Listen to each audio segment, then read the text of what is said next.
我左眼能看到1年后发生的事，我能看见彩票店1年后的开奖号码走势图。我将1年后各期彩票中奖号码记在日记本上，只需等待1年，我将一夜暴富。我是4个月前突然拥有了这项特殊能力，我打算利用这个能力买彩票中大奖。可让我担心的是，我怕我等不到那一天了。今天夜里我起床喝水，忽然看见我家的房门被缓缓推开了，门口站着一个手持尖刀的黑衣蒙面人，他悄悄地走进了我的屋子。幸运的是，这是我左眼看到的。我放下手中的水杯，用左眼死死地盯着面前的黑衣人，心想这人是要入室抢劫吗？难道1年后的今晚，我的家里会遭贼？此刻我的屋子里是亮着灯的，可1年后的今晚，整个屋子里都昏沉沉的。黑衣人个头不高，瘦瘦的，他头上戴着鸭舌帽，脸上戴着口罩，看来这人早有预谋。黑衣人手握尖刀走向了我的床，趴在床上熟睡的我却浑然不知有人靠近。黑衣人悄然来到了床边，忽然他手起刀落，尖刀直接刺向我的后颈，被子里我都来不及反抗，略微动弹了几下便没了动静。黑衣人没有在屋子里翻箱倒柜，只是拿起了我放在床头柜上的日记本，然后悄然离去。什么情况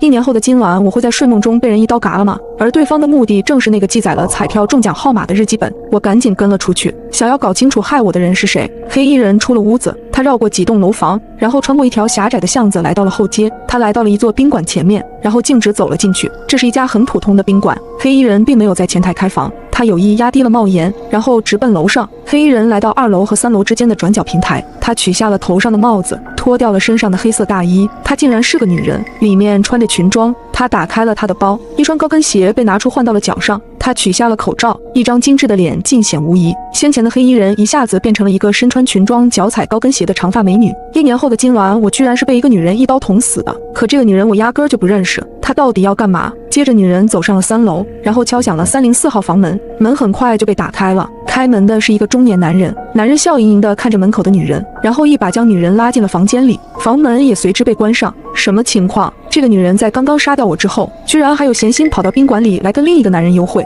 我越发对这个女人感到好奇，我得进入房间里去看看。我赶紧找前台开了一间房，我点名开了304号房。幸运的是，今晚的304号房并没有客人入住。我拿门卡打开了304号房门，走了进去。进入房间之后，男人正在卫生间里洗澡。我看到床头柜上摆了2个倒有红酒的酒杯，女人正将1瓶安眠药倒入了其中的一个酒杯里。5分钟后，男人从卫生间里走了出来，女人端着2只酒杯笑盈盈地走向了男人，她将放有安眠药的酒杯递给了男人。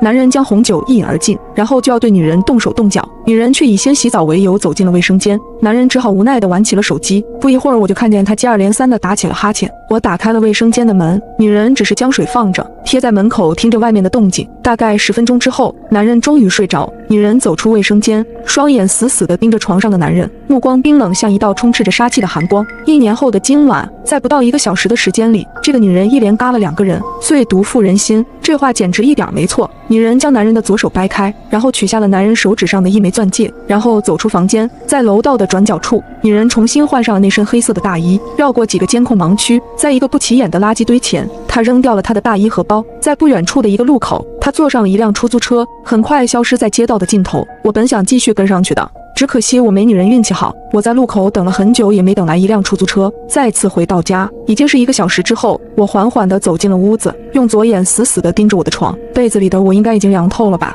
我是单身，身边没什么朋友，如果不出意外，我的尸体可能要好些天才会被人发现。可是1年后，我真的会这么不明不白的死掉吗？那个女人到底是谁？无论如何，我都要想办法做些什么，不能坐以待毙。这间屋子我肯定是不会再住下去了。天亮之后，我搬出了这间屋子，房租还有2个月到期，我打算先不退房，以便我随时回来查看1年后的情况。新的住处是我通过房产中介找到的，屋内家电齐全，属于拎包入住的那种。进了屋刚坐下，我就开始思考一个问题，既然我已经搬离了之前的住处，那么1年之后我又怎么可能还会死在原来的屋子里？难道1年后死在那间房子里的人不是我？我记得那人是趴着睡在床上的，昨夜我的左眼根本就没有看到那人的脸，如今我都已经离开了那里，那么1年后死在那里的人就一定不是我，唯一的可能就是下一任租客。可是我明明看到凶手拿走了床头柜上的日记本，我可以肯定那就是我的日记本，可此刻我的日记本就在我的身上。既然我人都已经离开了原来的住处，我的日记本又怎么会在1年之后出现在那间屋子里？就在我百思不得其解的时候，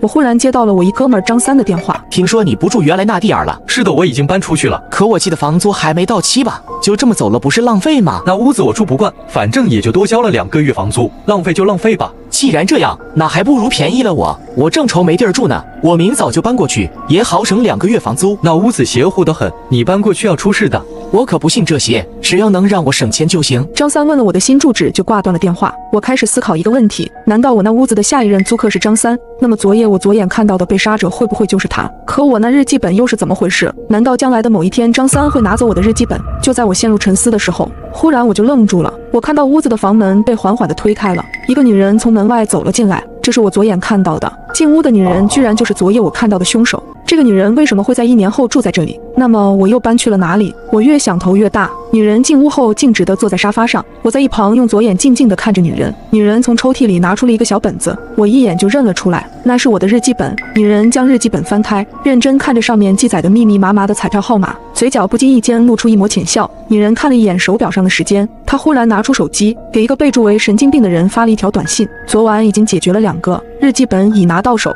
明天我就去买彩票。很快对方就回复了一条信息，信息的内容是一个笑脸的表情包，外加一句话：晚安招财猫。我看了心里一阵发毛，难道我辛辛苦苦记下的彩票号码还真是给别人做了嫁衣？这女人到底是干嘛的？女人收起日记本，然后进厨房给自己熬了一碗小米粥。喝完了粥，女人走进了卫生间，她在洗澡。我本来也打算跟进去，可就在这时，门外忽然传来一阵敲门声。我走到门前，透过猫眼看了一下，是张三。打开门，我就闻到张三一身的酒气。张三铁了心要住我原来那屋子，他是专程来找我拿钥匙的。我本来有打算再劝他另找住处的，但他执意不肯。我又不想把我左眼见到的事告诉他，就只能随他去了。或许这就是命运的安排吧。我把钥匙给了张三，自己还悄悄留了一把备用。送走了张三，跟我同居的女人已经洗漱完毕，从卫生间里出来了。看来我是错过了一出好戏。女人躺到床上玩起了手机，我也躺到了床上，就躺在她的身旁。我没有玩手机，我在看她的手机。我试图从她的手机上查到一些线索。如果她真是个杀手，她总该和上家保持联系。然而她在追剧。10分钟后，她关掉了手机，然后睡去。这夜女人睡得很沉，而我却辗转难眠。第二天一大早，女人就出了门。我猜她要去买彩票了。我在一个工地做临时瓦工，今早我跟工地请了几天假。比起每天起早贪黑的上班，追查1年后我为何会弄丢日记本，那可有意义多了。1年后我能不能发财，就靠这日记本了。女人前脚刚出门，我后脚就跟了出去。女人在路口叫了一辆出租车，我怕跟丢，赶紧在路口拦了一辆。师傅跟上前面那辆出租车。出租车师傅一脸懵逼地问我哪辆？我这才意识到自己说错了话，然后就让师傅一直往前开。我让停就停，果然女人在一个彩票店附近下了车，然后直接进了彩票店。女人早已从我的日记本上记熟了下一期的中奖号码，她直接让店员按她说的号买了一注。随后女人穿过了几条巷子，她走进了一个比较破烂的小区，菊园小区。她在一棵大树下的石凳上坐下，然后盯着不远处的一条巷子，久久不曾动过一下。我也在她身旁坐下看，我猜她应该是在等人。难道她是在等下一个作案目标吗？女人在大树下坐了1天，我也在这儿守着女人坐了1天。女人似乎并没有等到她要等的人，直到晚上9点多，女人回到了住处，几乎是跟昨晚同一个时间。女人再次用手机给那个叫神经病的人发了一条短信：今晚我没等到目标，明天我再去。很快对方回复了信息，依旧是一个笑脸的表情包，外加同样一句话：晚安招财猫。10分钟后，她关掉了手机，然后睡去。这夜女人依旧睡得很沉，而我依旧辗转难眠。第二天一大早，女人再次来到了菊园小区，然后在大树下一坐又是1天。第3天、第4天，连着好几天都是如此。不过让我感到奇怪的是，女人每天都有买彩票，可我却没看到她兑过1次奖。女人继续每天都去菊园小区。今天因为工地赶工期缺人，我硬被包工头叫去加班，所以就没能跟去菊园小区。一直到晚上10点下班回家，我发现女人还没有回来，于是就打算去菊园小区看看。到了菊园小区之后，我果然看见女人在那棵大树下的石凳上坐着，她的目光依旧盯着不远处的那条深巷。当我来到巷口时，突然我好像听到巷子深处传来一声女人的呼救声。我仔细听了一下，声音很沉闷，好像是一个女人被人捂住口鼻后发出来的。我朝巷子里望去，依稀看到角落里有几个人影，这是我右眼看到的，是当下的现实。沉闷的呼救声依旧断断续续传来，随之一起的还有从几个男人嘴里传来的污秽言语。我意识到巷子里正在发生着什么，于是赶紧报了警。警察说大约5分钟能赶到。巷子里女人的声音越来越弱，我怕等不到警察来就要出事情，于是我鼓足勇气冲进了巷子里。我冲里面的人说我报了警。很快从巷子里冲出来几个人影，他们都戴着鸭舌帽，脸上也都戴了口罩。我看到总共有3个人，他们手里都拿着铁棍，有2个直接抡着铁棍就朝我砸来。我身上挨了5、6下，头上也挨了2下，好在碍于警察马上就到，3个人扔下棍子就跑了。我倒在地上喘着气，看了看巷子里，再扭头看了看不远处的大树下。巷子深处躺着一个女人，大树下坐着一个女人。巷子里的女人是我右眼看到的，大树下的女人是我左眼看到的。他们两个长得好像，我感觉头昏脑胀，最后晕了过去。再次醒来已经是第2天了，医生告诉我并无大碍，只是有点轻微的脑震荡。我的病床旁还守着2名警察，他们告诉我，昨晚一个乡下来的打工妹在下班途中被3个小混混掳走，并带到了菊园小区里的那条巷子里。女人被他们用药物迷倒，并对女人实施了侵犯。若不是我报警，女人可能因吸入大量迷药致死。而那3个人明显是有预谋的作案，他们选在监控盲区，并戴了口罩和帽子，到现在还没有抓到。不过我却在思考另一个问题：我左眼看到的那个1年后的女人，为什么每天都会去菊园小区的巷口坐着？那个地方正好是昨晚的案发现场，这2件事之间会不会有某种关联？1年后的那个女人已经一连杀了2个人，从她给那个叫神经病的人发的短信内容来看，她至少还要再杀1个人，刚好也是3个人。她杀人会不会是出于报仇的目的？我向警方询问能不能见一见昨晚那个被侵犯的女人，结果被警察拒绝了。警方给出的理由是，受害者受了很大的刺激，现在是一种很封闭的状态，抗拒跟任何人见面。下午我出院了，途中我又路过我原来的住处，我左眼看到楼下拉起了警戒线，有不少警察从楼房里进进出出，看来是1年后死在屋子里的我终于被警察发现了。我赶紧走进楼房，想要用左眼确认一下1年后死在屋子里的究竟是不是我，可此刻现实世界里门是关着的。我赶紧敲了敲门，开门的是浑身酒气的张三，看到我突然到访，他似乎表现得有些惊愕。很快我就发现屋子里除了张三还有另外2个人，更让我惊讶的是，其中一个中年人我还见过，准确的说是我左眼见过，居然就是1年后死在宾馆304号房里的那个男人。他在1年后会被那个女人用安眠药杀死。我右眼看到桌子上都是外卖和满地的酒瓶。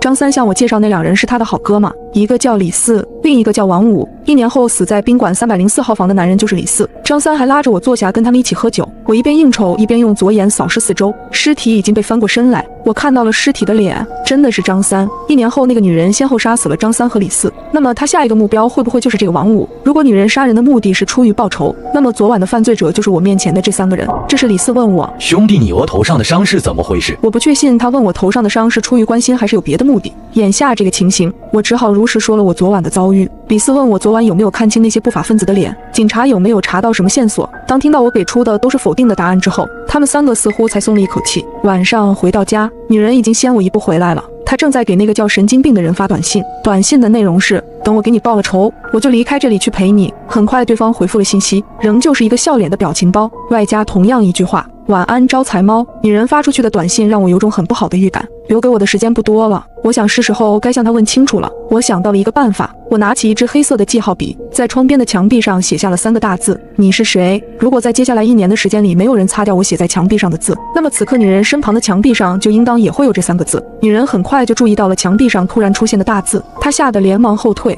我赶紧又补充了一行字，你不用害怕，我不会害你，我只是想知道你是谁。女人显然有些慌了，她紧张地看向四周，然后盯着墙上的字在说着什么。我赶紧又在墙壁上写道，我无法听到你的声音，你可以用笔写下来，写在纸上或者墙壁上，我都能看见。他赶紧用一支红色的记号笔在墙壁上颤抖地写下了3个字，你是谁。我考虑了一下，随即在墙上写道，我是一个能看到未来的人，我和你的时间相差了1年。女人有所迟疑，显然她还是不信。我赶紧又把这几天我左眼看到的一切都写了下来，包括我看到她先后杀了2个人，还有她发出去的短信内容。女人看后陷入了沉思，终于她好像开始相信了。她写字问我，如果这些天你一直都跟着我，那么昨晚你也去了菊园小区。我回复，是的。那么巷子里发生的事你都看见了。我赶紧解释，我是那件事情的目击者，我报了警，自己也被袭击了。女人想了一下写道，原来你就是当时的报案者。我赶紧追问，你跟巷子里被侵犯的那个女人是什么关系？她埋下头许久才写道，我就是那个女人。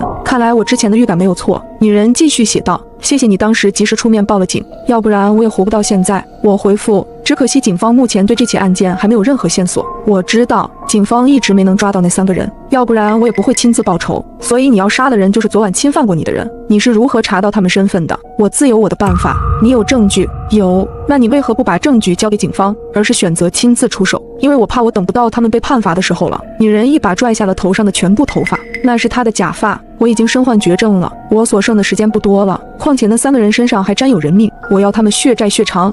人命？谁的命？他略显迟疑，没有直接回答我的问题。你可以帮我一个忙吗？什么忙？帮我给这个日记本的主人带一句话。我一下子紧张了起来，让他毁掉这个日记本。为什么？因为他将来会因为这个日记本而死。我看后如受晴天霹雳，1年后我还是死了。我赶紧追问，他他是什么时候死的？怎么死的？你好像很紧张。我赶紧写道，如果我告诉你，我就是这日记本的主人，你信吗？他看后再次陷入了很长一段时间的沉思。我信，其实我早该猜到了。我只是想看你亲自承认，你我此刻同处一间屋子，只是时间相差了1年，那么你必然是1年前这间屋子的住户。苏远是你吗？他居然写出了我的名字，你认识我？快告诉我，我到底怎么了？不久的将来你会被人害死。被谁害死？张三、李四、王五，我杀他们是给自己报仇，也是在给你报仇。你到底是谁？就在我极为震惊的时候，他告诉了一个更令我出乎意料的事实，我是你1年后的妻子。我彻底傻眼了。女人怕我不信，他还从柜子里拿出了我们的结婚证，我看到他的名字叫李岩，